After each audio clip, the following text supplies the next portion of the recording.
안녕하세요. 시청자 여러분의 마음에 다가서는 시간, 다가섬 TV입니다. 오늘 조금은 무겁고 어려운 질문으로 시작해볼까 합니다. 성도에게 돈이란 무엇일까요? 더 정확히는 하나님께 드린 물질, 즉 헌금은 어떤 의미일까요? 믿음의 크기를 증명하는 척도일까요? 아니면 넘치는 감사를 표현하는 방법일까요? 아마 많은 분들이 후자라고 대답하실 겁니다. 하지만 삶의 가장 혹독한 재정적 위기 앞에서 우리는 이 질문에 솔직하게 대답하기 어려워집니다. 오늘 우리는 바로 그 질문 앞에서 처절하게 흔들리고 무너졌던 한 형제님의 이야기를 나누려고 합니다.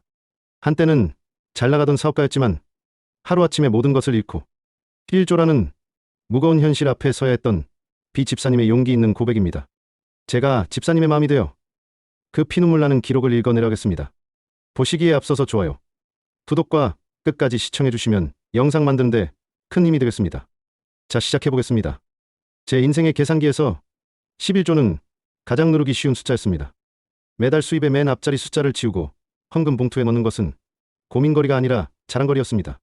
잘되는 사업, 늘어나는 통장 잔고, 그리고 교회에서 저를 바라보는 성도들의 인정 어린 시선. 저는 솔직히 그것들을 즐겼습니다. 1조는 제 성공에 대한 감사의 세금이자 앞으로의 복을 보장하는 거룩한 보험 같은 것이라고 어리석게도 그렇게 믿었습니다. 그렇게 모든 것이 평탄하던 어느 날 폭풍이 몰아쳤습니다. 믿었던 거래처의 부도 연이어 터지는 악재들.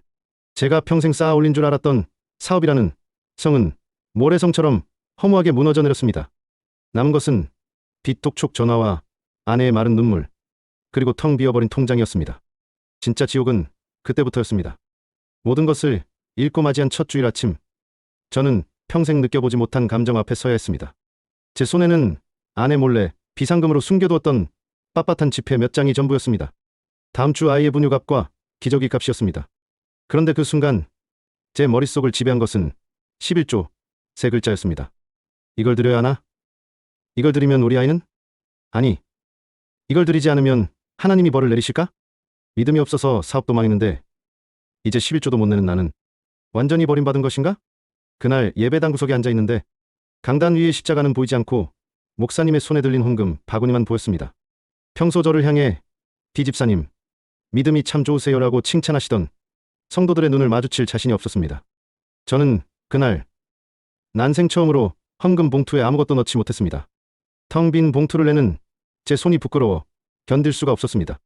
저는 하나님 앞에서, 그리고 사람들 앞에서 가짜 신자, 실패자가 된 것만 같았습니다. 그날 이후 저는 교회를 피하기 시작했습니다. 하나님이 무서웠습니다. 돈이 없어 헌금하지 못하는 제 자신이 너무나 수치스러웠습니다. 매일 밤, 하나님, 제가 뭘 그렇게 잘못했습니까? 원망 섞인 기도를 하다가도 하나님, 잘못했습니다. 이 고통만 끝나게 해주시면 다시는 주님을 배신하지 않겠습니다라며 비굴하게 매달렸습니다. 제 기도는 철저히 기복적이었고 하나님과의 거래에 불과했습니다. 그러던 어느 날 밤이었습니다. 텅 빈 사무실에 홀로 남아 짐을 정리하다가 먼지 쌓인 성경책을 무심코 펴줬습니다. 기대도 소망도 없는 눈으로 글자를 읽어내려는데 한 구절이 제 심장을 그대로 꿰뚫었습니다. 과부의 두 랩돈 이야기였습니다. 부자들이 헌금함에 풍족하게 넣는 모습, 그리고 가난한 과부가 자신의 생활비 전부인 두 랩돈, 동전 두 잎을 넣는 모습, 그리고 그것을 보시며 이 가난한 과부가 다른 모든 사람보다 많이 넣었도다 라고 말씀하시는 예수님의 음성. 그 순간 와르르 무너져 내렸습니다. 펑펑 울었습니다. 깨달아졌습니다. 아, 하나님은 단 한 번도 내 통장 잔고를 보고 계신 게 아니었구나. 내가 드렸던 수백, 수천만 원의 11조가 아니라 그 돈을 내면서도 교만했던 내 마음을 보고 계셨구나. 그리고 지금 동전 한 푼 들지 못하며 죄인처럼 숨어있는 나의 이상한 마음을, 바로 이 중심을 보고 계셨구나. 하나님은 제 돈이 아니라 제 마음을 원하셨습니다. 제 성공이 아니라 제 전부를 원하셨습니다. 그날 저는 돈이 아닌 제 가난한 마음을 온전히 하나님께 드렸습니다. 그 이후 제 삶이 극적으로 변하지는 않았습니다. 여전히 빚은 남았고 재기는 쉽지 않았습니다. 하지만 제 안에는 세상이 줄 수 없는 평안이 찾아왔습니다. 저는 더 이상 11조의 액수에 얽매이지 않았습니다. 돈 1,000원이 생기면 100원을, 10,000원이 생기면 1,000원을 기쁘게 봉투에 담았습니다. 돈이 없을 때는 기도했습니다. 하나님, 오늘은 드릴 물질이 없습니다. 대신 오늘 하루 제 시간을 주님께 드립니다. 이웃을 위해 땀 흘리게 하옵소서. 혹시 지금 저처럼 재정적인 어려움 때문에 하나님 앞에 서기 두려운 분이 계십니까? 텅 빈 헌금 봉투가 마치 내 믿음의 성적표 같아 괴로운 분이 계십니까? 기억하십시오. 우리 하나님은 당신의 통장 잔고가 아니라 당신의 상한 마음, 그 중심을 보시는 분입니다. 당신의 전부를 원하시는 분입니다. 비집사 올림. 네, 비집사님의 고백이었습니다. 아마 많은 분들이 남의 이야기 같지 않다고 느끼셨을 겁니다.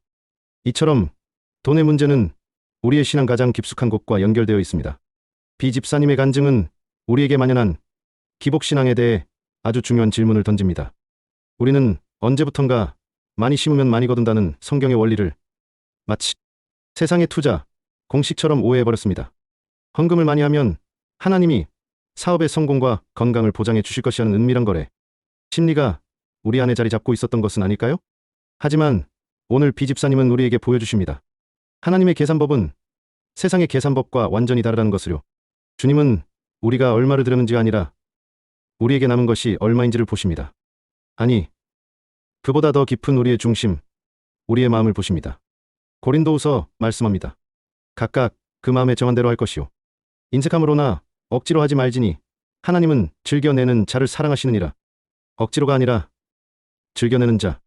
우리의 마음이 가난할 때, 우리의 중심이 오직 하나님 한 분만으로 채워질 때, 우리는 비로소 1,000원짜리 한 장에도 온 마음을 담아 즐겁게 드릴 수 있게 될 것입니다. 비집사님이 그러셨던 것처럼 말입니다. 혹시 지금 물질의 문제로 고통받으며 하나님을 원망하거나 혹은 하나님께 나아가기 두려워하고 계신 분이 있다면 비집사님의 고백을 통해 큰 위로와 새로운 용기를 얻으시길 바랍니다. 함께 기도하겠습니다. 주님은 당신의 지갑이 아닌 당신의 마음을 기다리고 계십니다. 평안한 한 주 보내십시오. 감사합니다.